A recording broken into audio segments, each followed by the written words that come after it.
A moment later Melissa entered the kitchen, nodding to the sheriff, who tipped his hat chivalrously before putting her briefcase on the table.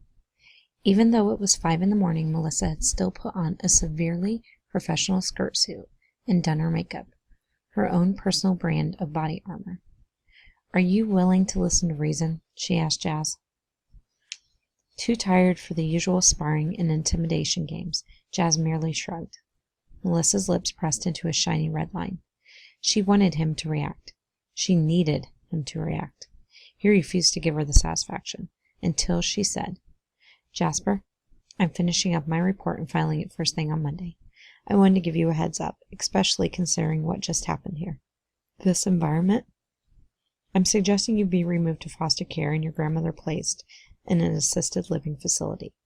If you want to add your own letter to the report to counter what I have to say, you're welcome to, but I'll need it by Sunday night. You have my email address, right?" She said it all in a rush, as though afraid he would interrupt her. But he had no fight left in him. Not now. People matter. People are real. People matter. He couldn't convince himself. "Do what you have to do," he told her, not even looking at her, staring instead into the coffee cup on the table before him. "Whatever. This is really for the best. If you're done, you can get out of my house," he said. The kitchen went so silent that he imagined he could hear Melissa's blood pressure. Then she turned on her heel, snatched up her briefcase, and marched out of the kitchen. A moment later, the front door opened and closed. "I know you're upset. Leave it alone, G. William." "I know you're upset," the sheriff tried again, but that was uncalled for. "You should call and apologize." "Apologize?" He lurched out of his chair, shoving it back across the linoleum with a squeak and a stutter. "Apologize? She's going to put me in some foster home, and my grandmother will end up strapped down to a bed 23 hours a day in some stack 'em and pack 'em old age home, and I'm supposed to apologize to her." G. William shrugged. "Sorry, Jazz. I know it's not ideal, and I know it's not what you want, but she's probably right, you know." Jazz had nothing to say to that. After the house was empty again, Jazz called Connie to let her know what had happened and to tell her that he wouldn't be at school that day.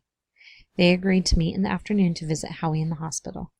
Connie told him not to worry about the foster home. "It might end up being a good thing," she said. "Getting out of that house, taking care of yourself for once, not your grandmother. And maybe it won't be a foster home. Maybe it'll be your aunt. Yeah, and Billy's sister lives like 300 miles away. What about that, Con? What about us?" She had no comeback. He felt vaguely guilty for shutting her down like that, but only vaguely. He was tired of everyone telling him what was good for him. He meant to rest on his day off, but being with Grandma during the day was like babysitting a toddler who thinks the height of fun is badgering you every single minute. She spent a feverish 20 minutes panicking after the police left, worried that she somehow offended them, still thinking they were all at a sock hop in the 50s, and bawling her eyes out like a young girl. Then she stood in the kitchen, screaming out the window at the forlorn, lonesome bird bath, berating it for not attracting any birds. "You're a pathetic excuse for a bird bath," she yelled. "I've seen bird baths with dozens of birds, hundreds of birds, thousands of birds. You shouldn't even call yourself a bird bath. You're a bird repellent. Why do you hate birds?" She grabbed the shotgun and went outside and threatened the bird bath with it, yelling and waving the heavy gun around until she was exhausted.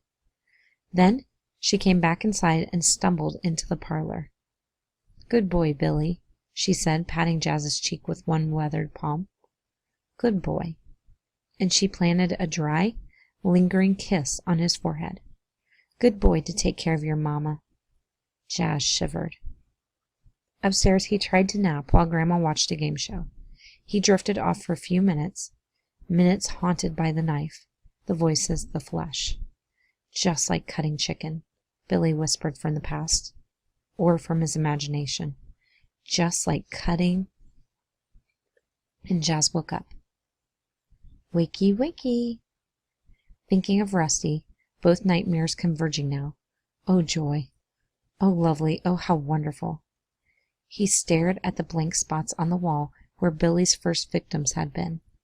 He printed out new pictures and tacked them into place, then stared at them for what seemed to be hours. Who am I cutting in the dream?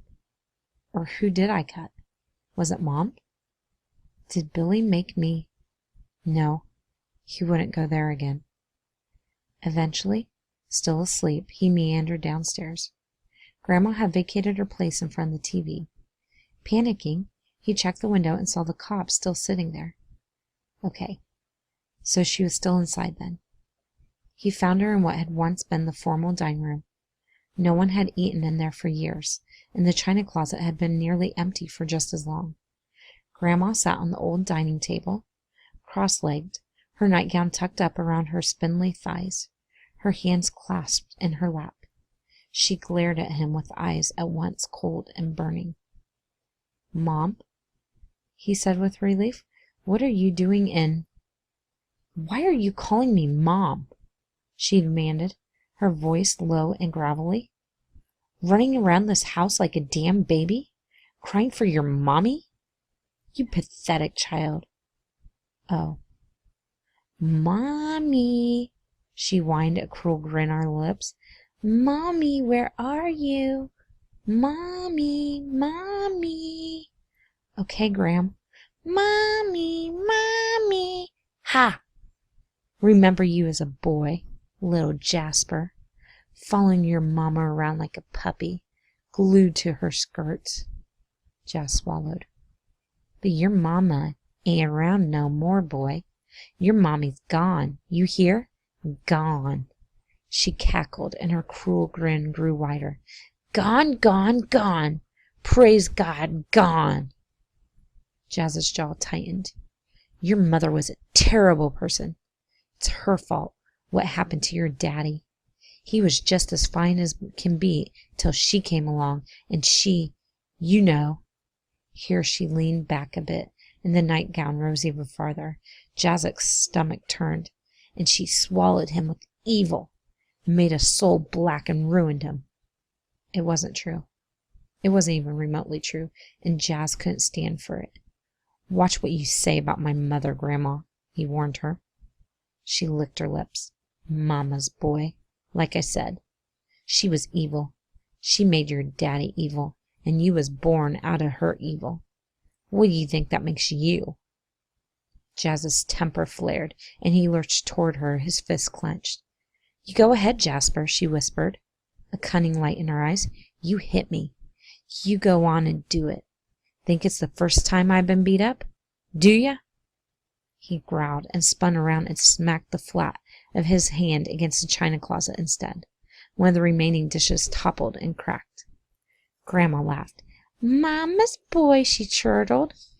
"Ain't got the guts to smack me around, huh? Only one cure for Mama's boy, Jasper."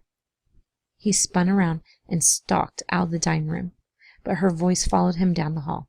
"Only one cure. Gotta become just like your daddy. That's the only hope for you. You're gonna become your daddy."